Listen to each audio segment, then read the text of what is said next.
अब फिर भगवान उज्जैन गए, महर्षि संदीपनी के आश्रम में शिक्षा प्राप्त की, वापस आए। और जब वापस आए तो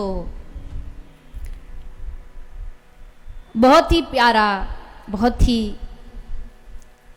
आनंद में प्रसंग है गोपियों का और भगवान के मित्र उद्धव जी का। क्योंकि अब समय बहुत बीत गया था, कृष्ण मथुरा आ गए, मथुरा से 64 दिन विद्या कला सब गुणों में निपुण होकर के भी आ गए। लेकिन मथुरा में सब कुछ प्राप्त होने के बाद भी कहीं ना कहीं कृष्ण को जिस चीज की कमी हमेशा बनी रही वो था ब्रज का प्रेम। कृष्ण के सामने ऐश्वर्य था, कृष्ण के सामने राजगद्दी थी, कृष्ण के सामने सारा वैभव था, किंतु श्री कृष्ण का जो मन है वो आज भी कहीं ना कहीं विरह में आकर के ब्रजवासियों का स्मरण करता था, श्री राधा रानी का, गोपियों का स्मरण करता था। और फिर एक क्या होता, कभी कभी विरह बढ़ता चला जाता, पर आदमी छुपाने की कोशिश करता है, छुपाते छुपाते एक दिन ऐसा आता है जब बांध टूट जाता है। आज कृष्ण का बांध टूटा। कब टूटा? जब महीनों बाद अपनी थाली में एक कटोरी में माखन देखा। माखन देखती तो ब्रज की याद, ब्रज का स्मरण आना स्वाभाविक है। तो श्री कृष्ण दौड़ के भाग करके अपनी महल की छत पर चले गए। देवकी मैया ये सब देख रही थी, समझ गई कि कृष्ण सुखी नहीं है, कोई चीज है जो इसको अंदर से खा रही है, परेशान कर रही है। शायद मर्यादा के कारण मुझको न बता पाए, पर इसका एक ही मित्र है इस मथुरा में, जिसका नाम है उद्धव।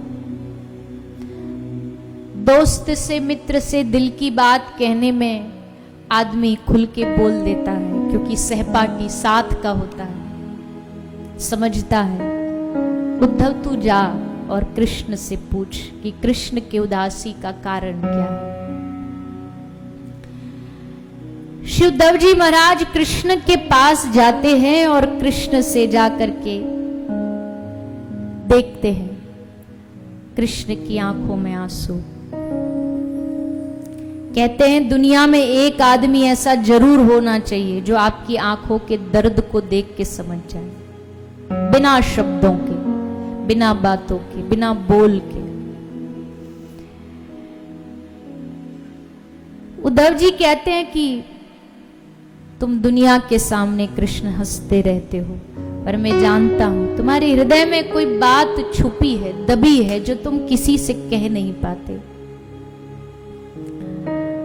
क्या बात है वो जो तुमको परेशान करती है? कृष्ण ने कहा, उद्धव वो बात नहीं है, बल्कि वो याद है, और वो ऐसी याद है कि मैं इस मथुरा में किसी को बताऊं तो कोई समझेगा भी नहीं, क्योंकि यहां किसी के हृदय में वो उस याद को, उस प्रेम को समझने की शक्ति नहीं है।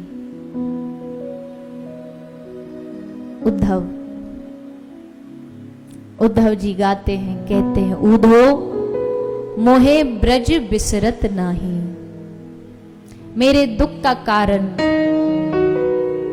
मेरी उदासी का कारण उद्धव यही है कि ऊधो मोहे ब्रज बिसरत नाही। इतने दिन हो गए ब्रज छोड़ करके आकर के, पर आज भी आंखें बंद करता हूं तो गोपियों का चेहरा नजर आता है। आज भी आंखें बंद करता हूं तो मुझे अपनी राधा दिखाई देती है। मैं आज भी आंखें बंद करता हूं तो मुझे वो वादा स्मरण होता है जो मैं ब्रजवासियों को कह करके दे करके आया था। और उद्धव, उस चेहरे को याद करके मेरा हृदय कांपने लगता है। मैं इस मथुरा में सुख ढूंढता हूं, पर हे उद्धव, इस मथुरा में कहीं सुख नहीं। उद्धव ने कहा, कृष्ण आप भगवान हो, भगवान होकर के आप नहीं समझोगे? कृष्ण ने कहा, उद्धव चल ठीक है, मैं भगवान हूं, तू मुझे समझा देगा, मैं समझ जाऊंगा। लेकिन ये बता, क्या तू इन ब्रज की गोपियों को समझा पाएगा? मुझे समझाना आसान है। उद्धव ने कहा, हाँ, वो भी मेरे बाएं हाथ का खेल है। मैंने इतने शास्त्र पढ़े, इतने मंत्र आते हैं मुझे। गोपी को जैसे मैं बोलूंगा, गोपी को जैसे मैं कुछ बताऊंगा, जैसे कुछ कहूंगा, तुरंत समझ जाएगी। भगवान मन ही मन मुस्कुरा रहे हैं। ये बावरा समझाएगा मेरी गोपियों को, मेरे ब्रजवासियों को ये समझा पाएगा? पर चलो, कोशिश करने में क्या जाता है। जाओ उद्धव, मेरा संदेशा लेकर के ब्रजभूमि चला जा। उद्धव तैयार हो गए जाने के लिए। भगवान ने कहा, ऐसे कोई नहीं मानने वाला, वहां तेरा मुंह भी नहीं देखेगा कोई। जब तक मेरी कुछ स्मृति तेरे ऊपर नहीं होगी, तब तक कोई तुझे देखेगा तक, क्योंकि वो सब तो कृष्ण की याद में डूबे होंगे।